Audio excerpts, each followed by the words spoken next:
अस्सलाम वालेकुम my YouTube family, welcome to my channel Iram Asif cooking and routine. जी कैसे हैं आप लोग? उम्मीद है कि आप सब खैरियत से होंगे। अल्हम्दुलिल्लाह से मैं भी खैरियत से हूँ। जी चलें आज का व्लॉग स्टार्ट कर लेते हैं। बिस्मिल्लाहिर्रहमानिर्रहीम। जी यहाँ पे मैंने 1 किलो मेथी मंगवाई है आज। तो सबसे पहले जो है ना वो मैं ये काम करने लगी हूँ, क्योंकि ये मुझे डे टाइम में ही करना है। मैं नहीं चाहती कि इसमें जो है ना वो नाइट टाइम आए। तो यहाँ पे मैंने 1 किलो मेथी मंगवाई है और इसको ना मैं अच्छे से तोड़ रही हूँ। सख्त वाली डंडियाँ मैंने ना निकाल दी हैं और मैंने अच्छे से इसको तोड़ लिया था, क्योंकि मुझे ना इसको प्रिजर्व करना है, मुझे इसको खुश्क करना है और पूरे साल के लिए प्रिजर्व करना है। तो अच्छा, हर किसी का ना मेथी को खुश्क करने का अपना अपना सा एक मेथड होता है।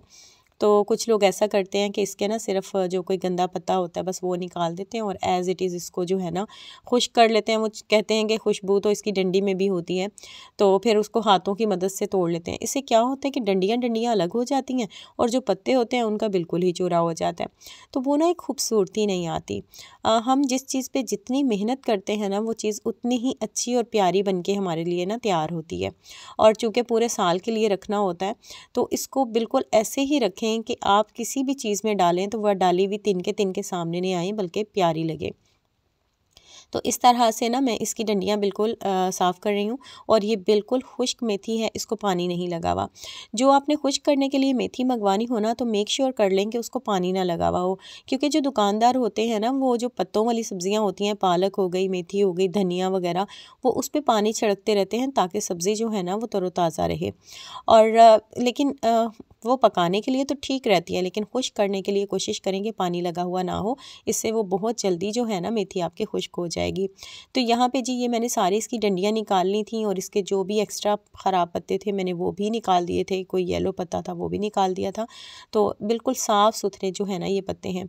अब ये बिल्कुल ड्राई है, इसको मिट्टी वगैरह बिल्कुल नहीं लगी हुई, लेकिन फिर भी मैंने यहाँ पे किचन टॉवल पे ना इसको फैला लिया है और फैला के मैं इसको ना दूसरे किचन टॉवल से ही मैं इसको अच्छे से एक बार खुश्क करूँगी, एक बार साफ़ करूँगी और फिर इसको झाड़ लूँगी, ताकि अगर इसमें कोई मिट्टी वगैरह है तो वो नीचे कपड़े पे निकल जाए और हमारे खानों में जो है ना वो इसकी कीरेच नहीं आए।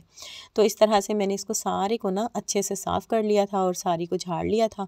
और बस जो है ना वो फिर इसके बाद मैंने इसको बहुत ही बारीक बारीक सा काटा था, यानी मोटे मोटे टुकड़ों में नहीं काटा था, क्योंकि वो जो टुकड़े हैं ना उनमें भी जो इसकी डंडियाँ हैं ना वो अलग से नज़र आ रही होती हैं और इतनी बड़ी बड़ी डंडियाँ खानों में डालने से ना वो बिल्कुल भी अच्छा नहीं लगता। तो बस फिर इसको काट के ना मैंने इसको धूप में सुखाना है। इसीलिए आज मैं सबसे पहले ना मॉर्निंग में मैंने ब्रेकफास्ट के बाद मैंने यही काम किया था कि सबसे पहले मैंने अपनी मेथी को कवर किया था, क्योंकि एक तो अगर इसको रख दिया जाए पत्तों वाली सब्ज़ी, आपको पता है कि वो गल बहुत जल्दी जाती है। और दूसरा जो है ना वो फिर अगर धूप कम रह जाए तो वो ना उसमें नमी रह जाती है, और अगर नाइट टाइम में आप इसको काट के रख दें तब भी इसमें जो है ना वो नमी आ जाती है। तो ये देखें जी, ये मैंने इसको ना झाड़ा है ना तो ये किचन टॉवल पे ना छोटे छोटे से ज़र्रे इसके जो थे वो निकल आए हैं। तो अब यहाँ पे मैंने स्लैब को बहुत अच्छे से साफ़ कर लिया था।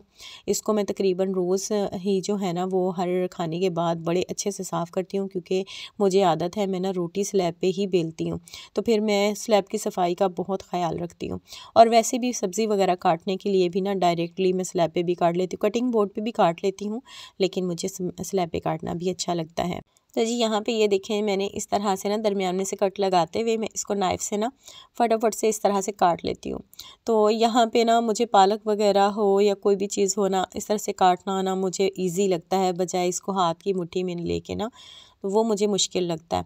तो इस तरह से मैंने ये सारी अपनी मेथी जो है ना वो मैंने काट ली थी और इक्वली काटी थी, मतलब ट्राई किया था कि इसमें जो पत्ते हैं ना वो भी तकरीबन कट जाएं और कोई जो हमारे साबुत पत्ते हैं ना वो नहीं रहे, क्योंकि मेथी का इस्तेमाल हमने पूरा साल करना होता है। अभी रमज़ान आ रहा है तो रमज़ान में पकौड़ों में तो जब तक आप मेथी नहीं डालें उस वक्त तक पकौड़ों का टेस्ट ही नहीं आता, और बेसन की सारी चीज़ों में, कड़ी में जब तक मेथी नहीं डले तो उसका टेस्ट ही नहीं आता। और मुझे बाज़ार की मेथी बिल्कुल भी पसंद नहीं है, क्योंकि उसमें ना बिल्कुल पाउडर होता है और उससे ना उल्टा जो हंडिया का कलर है ना वो डार्क हो जाता है, ब्लैक हो जाता है। तो जी यहाँ पे मैं छत पे आ गई हूँ और ये देखें ये मेरी फैमिली मेम्बर्स ही हैं, ये भी मेरे, तो ये दीवार पे ऐसे बैठे रहते हैं और ये मैं यहाँ पे खड़ी हुई हूँ, हालांकि तो ये उड़ते नहीं हैं। तो इन्हें ना पता चल गया कि यहाँ पे ना ये हमें खाना डालती हैं और कुछ कहती नहीं है। तो यहाँ पे मैंने ये एक दुपट्टा रखा हुआ है, इस पे ही ना मैं अचार वगैरह डालना हो, कोई भी चीज़ खुश करनी हो ना, तो ये मैं इसी पे करती हूँ।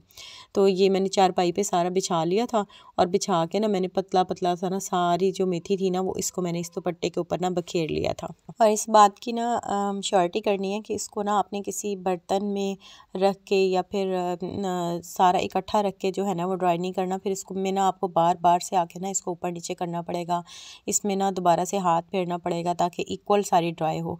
ये ना हो कि ऊपर वाली लेयर जो है ना वो ड्राई हो जाए और फिर नीचे से जो है ना वो उसमें नमी रह जाए।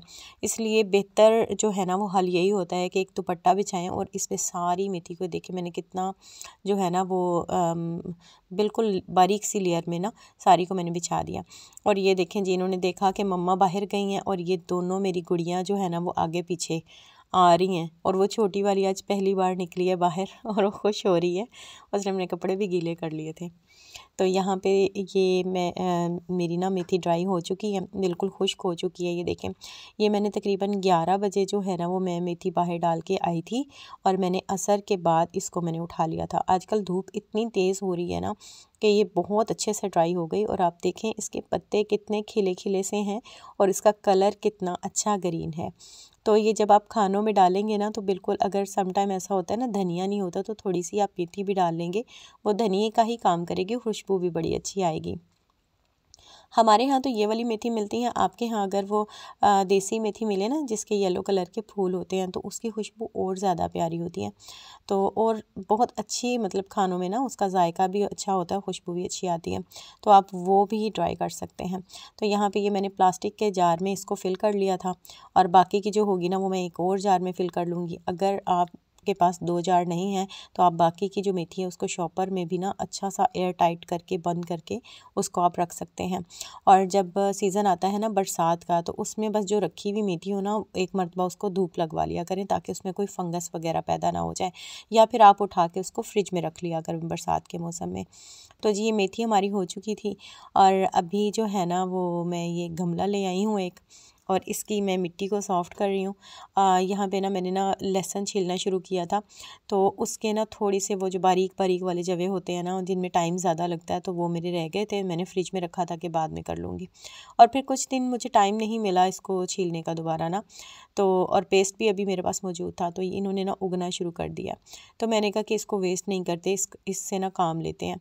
जिस तरह हम ग्रीन प्याज वो स्प्रिंग ऑनियन यूज़ करते हैं ना, तो इस तरह से ये अब इसके नीचे लहसुन तो नहीं बनेगा क्योंकि मिट्टी खुली नहीं है, पॉट जो है ना छोटा सा है।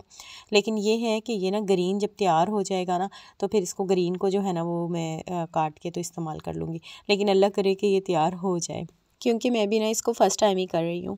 और इसके अलावा भी अगर लहसुन उगना भी शुरू हो गया ना आपके घरों में भी, क्योंकि सीज़न आ गया और ये बाहर पड़ा पड़ा भी उगने लग जाता है, तो भी इसको ज़ाया नहीं करना होता, ना ये ज़ाया होता है। इसको जैसे ही उग रहा है ना वैसे ही इसको छीन लें और इसके ये जो थोड़े थोड़े से पत्ते निकल रहे हैं ना इस समेत ही इसको आप अपनी हंडिया में डालें, पेस्ट बना लें इसका, और पेस्ट बना के डालें। थोड़ा सा ग्रीनिश पेस्ट बनेगा लेकिन बहुत मज़े का बनेगा और बिल्कुल भी ख़राब नहीं होगा। तो आप किसी भी तरीके से इसको यूज़ कर सकते हैं। तो जी यहाँ पे ये मैंने लगा लिया और इसको मैंने लगा दिया है पानी। तो चलें जी, ये हो गया था और बस अब मैं साथ में अपने काम करूँगी और साथ में ना बहुत ही मोस्ट इम्पॉर्टेंट टॉपिक जो कि आपने मेरे थंबनेल पे देखा है, रमज़ान की तैयारियों के हवाले से मैं आपसे डिस्कस करूँगी, ज़ाहिरी और बातिनी तैयारियाँ। तो ज़ाहिरी तैयारियाँ तो हम सब कर रहे हैं, लेकिन सवाल ये पैदा होता है कि क्या हमने बातिनी तैयारियां भी स्टार्ट की हैं या नहीं, या बस हम लोग न्यू डिशेस ही ट्राई कर रहे हैं और साथ में होम क्लीनिंग ही कर रहे हैं। तो यहाँ पे मैंने ग्रोसरी में ही ना मैं अपने बच्चों के लिए ना कुछ ये पॉप्स भी मंगवा लेती हूँ, घर में ना इनको फ्राई करके मैं देती हूँ। बाहर के पापड़ खाने से बेहतर है कि बंदा ना इनको घर पे ना साफ़ सुथरे तेल में ख़ुद फ्राई करके दे दे। तो मेरे बच्चे ये बड़े शौक़ से खा लेते हैं। और अभी मैंने ग्रोसरी भी सेट करनी है और फिर कुकिंग भी करनी है, तो फिर उसके लिए ना बच्चों को इंगेज करना ना बहुत ज़रूरी होता है। तो ये मैंने यहाँ पे बना लिए हैं और बच्चों को कार्टून लगा के दिए हुए हैं, तो बस अब वो साथ में कार्टून देख रहे हैं और साथ में जो है ना वो ये पॉप्स खा रहे हैं। तो इस तरह से इनका ना आधा पौना घंटा आराम से गुजर जाएगा। और पेट भरा हुआ होता है ना जब बच्चे ने चीज़ खाई होती है, तो फिर अगर ये फ्री हो भी जाए ना तो भी खेलते रहते हैं, फिर तंग नहीं करते। तो जब छोटे बच्चे होते हैं ना तो फिर घर की रिस्पॉन्सिबिलिटीज़ को फिर मैनेज करना पड़ता है, फिर बच्चों को भी मैनेज करना पड़ता है, बस फिर ऐसे ही चलता है। तो ये भी शुक्र है कि अल्लाह ताला ने रौनकें दी हुई हैं, अल्लाह पाक सबको नवाज़े औलाद की नेमत से। अच्छा जी, यहाँ पे मैं अगेन किचन में आ गई हूँ और अब मैंने ना फटाफट से काम करना है क्योंकि बच्चे थोड़ी देर ही बिज़ी रहेंगे और मैंने अभी खाना भी बनाना है। तो यहाँ पे ना इस बार तो मैंने बैग्स खोले ही नहीं हैं, जैसे मेरी ग्रोसरी आई है ना तो वैसे ही पड़ी हुई है क्योंकि टाइम नहीं मिला मुझे। पिछले दिनों में ना नवाल और अब्दुल हादी की थोड़ी सी तबीयत भी ख़राब हो गई थी, तो मेरा टाइम उधर ज़्यादा उनके साथ ज़्यादा इंगेज होता रहा, तो मैं ना कर नहीं सकी। तो अभी मैंने क्या करना है कि मैं ना साथ साथ ना मेरे जो स्पाइसेस बॉक्सेस हैं ना, तो वो भी थोड़े थोड़े से एम्प्टी हो रहे हैं, उनको भी रीफ़िल करना है। तो मैंने इस बार ऐसे किया कि बस मैं ना बैग से निकालती गई हूँ सामान, और बस जो मेरा फ्रिज में और वाशरूम में जाने वाला था ना सामान, वो मैंने सेपरेट किया और मैं साथ साथ सारे स्पाइसेस निकालती गई और साथ साथ जो है ना वो उनको रीफ़िल करती गई थी अपने बॉक्सेस को, और बाकी को जो थे ना वो उनको पैक कर करके रखती गई थी ताकि मेरा फटाफट से सारा काम हो जाए। तो जी अब आ गई हूँ मैं किचन में और किचन में मैं बना रही हूँ आज साबुत मसर और चावल। अब रेसिपी आप साथ साथ देखिएगा और साथ में बात कर लेते हैं रमज़ान की ज़ाहिरी बातें तैयारियों की। तो आज 11 हो चुकी है डेट, इंशाल्लाह नेक्स्ट मंथ की 11 को रोज़ा होगा।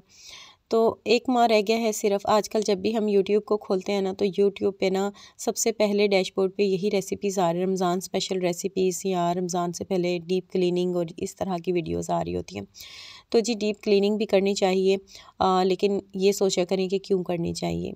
गेस्ट ने आना होता है इसलिए नहीं, बल्कि इसलिए ताकि जब डीप क्लीनिंग हुई हुई होगी ना आपके घर की, तो आप जो डेली की अपनी रूटीन का काम है ना वो फटाफट से कर लिया करेंगी और आपके पास टाइम बच जाया करेगा इबादत करने का, तिलावत करने का, तस्बीह पढ़ने का।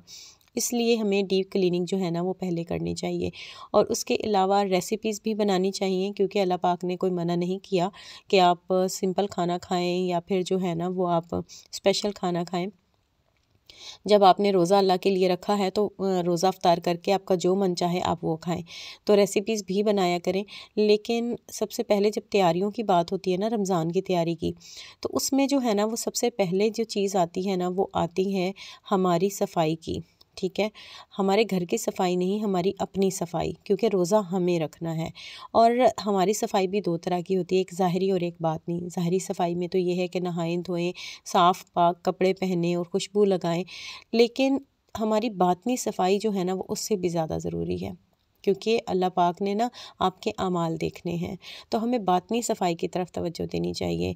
यानी अगर आपका दिल जो है ना वो वसवसों से भरा हुआ है, किसी कीने से भरा हुआ है, हसद से भरा हुआ है, किसी की नाराज़गी से भरा हुआ है, तो आप इबादत नहीं कर सकते। आपकी इबादत भी तब कबूल होती है जब आप खुशू व खुज़ू से करते हो, जब आपका दिल साफ़ होता है, आपका दिमाग साफ़ होता है, आप बिल्कुल अल्लाह की तरफ जो है ना वो दिलो दिमाग से मुतवज्जो होते हो। तो अगर रमज़ान से पहले अनोखी तैयारी यही है कि आप अपने दिल को साफ़ कर लें। अगर आप किसी से नाराज़ हैं तो आप उससे सुलह कर लें। अगर किसी से झगड़ा हुआ है तो आप उस कदूरत को दूर कर दें। अगर आपको किसी से आपके दिल में नफ़रत के जो है ना वो जज़्बात आ रहे हैं तो आप उनको ख़त्म कर दें। मैं ये नहीं कहती मोहब्बत में बदलें, क्योंकि नफ़रत ऐसे पैदा नहीं होती, बहुत सारी वजूहात होती हैं, लेकिन कम से कम अपना दिल साफ़ कर लें। अगर किसी ने आपसे ज़्यादती की है या किसी ने आपका दिल दुखाया है तो वो उसका अपना अमल है। अपने सारे मामलात को अल्लाह ताला पे छोड़ दें और फिर यकीन रखें कि अल्लाह ताला जो है ना वो मामलात को बेहतर निपटाने वाला है और वही निपटाएगा। तो वैसे भी रूटीन में जब कोई मामला हल ना हो रहा हो ना तो मेरी तो यही आदत है, मैं अल्लाह ताला पे छोड़ देती हूँ कि या अल्लाह ये तेरे हवाले में नहीं किया, मैं बस हूँ, मैं नहीं कर सकती, तो इसको कर दें। और ये बिलीव यू मी कि हमेशा हो जाता है। छोटी छोटी खुशियाँ अल्लाह ताला से, छोटी छोटी दुआएं, छोटी छोटी खुशियाँ मांगें, अल्लाह ताला ज़रूर देते हैं। बड़ी बड़ी भी मांगें, मैं ये नहीं कहती कि बड़ी ना मांगें, लेकिन ये है कि रूटीन में अपने आप को खुश रखें, अपने जहन को आज़ाद रखें फ़िक्रों से, परेशानियों से। उसने मुझे ये कह दिया, उसने फ़लाँ मौके पे मेरे साथ ऐसे ट्रीट किया, ये किया, वो किया, इन बातों से निकल आएँ, इनसे आज़ाद हो जाएँ। जिसका जो एटीट्यूड है, जिसका जैसे भी रवैया है, उसको उसके रवैये के साथ रहने दें। आप अपने आप को जो है ना वो सेट रखें। तो अभी 1 माह है, 1 माह पहले से ये तैयारी शुरू करें, क्योंकि इसमें बहुत सारा टाइम लगता है। ये ऐसी चीज़ नहीं है कि आज आपने सुनी है तो आप कहें जी कल से मैंने दिल भी साफ़ कर लिया और कल से सब कुछ हो गया। नहीं, ऐसा नहीं होता। अपने ज़हन को और दिल को साफ़ करने में टाइम लगता है। एक-एक बात के लिए आज से ही चीज़ों को इग्नोर करना, बातों को इग्नोर करना शुरू करें।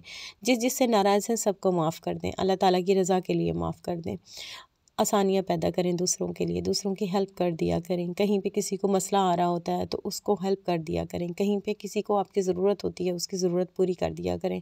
आप दूसरों के लिए आसानियाँ पैदा करेंगे ना, तो अल्लाह ताला आपके लिए आसानियाँ पैदा करेंगी। और अपने किए का सिला मत मांगें, क्योंकि सिला जो है ना वो दुनिया नहीं देती, सिला सिर्फ़ अल्लाह ताला ही दे सकते हैं। और अल्लाह ताला आपकी हैसियत से बढ़ के, आपके उस काम से बढ़ के आपको उसका जो है ना अजर और सिला देते हैं। अल्लाह से मांगना सीखें और अल्लाह से ही लो लगाएं। इंसानों से जो है ना वो सिले की उम्मीद ना रखा करें कि आज हमने किसी के साथ एहसान किया है, किसी के साथ कोई नेकी की है, कोई अच्छाई की है, तो कल ही हम उसका सिला मांगना शुरू कर दें कि जी मैंने तो फ़लाँ मौके पे ये किया था और इन्होंने तो ऐसे किया। तो ऐसे नहीं होता। तो देखें जी, आपसे बातें करते करते खाना भी बन गया। होप सो आपको ये मेरा व्लॉग पसंद आया होगा। अगर पसंद आया है तो वीडियो को लाइक कर दें, फैमिली एंड फ्रेंड्स के साथ शेयर करें ताकि ये बातें दूसरों तक भी पहुंच सकें, और चैनल को सब्सक्राइब कर लें। अब दीजिए मुझे इजाज़त। अल्लाह हाफिज़।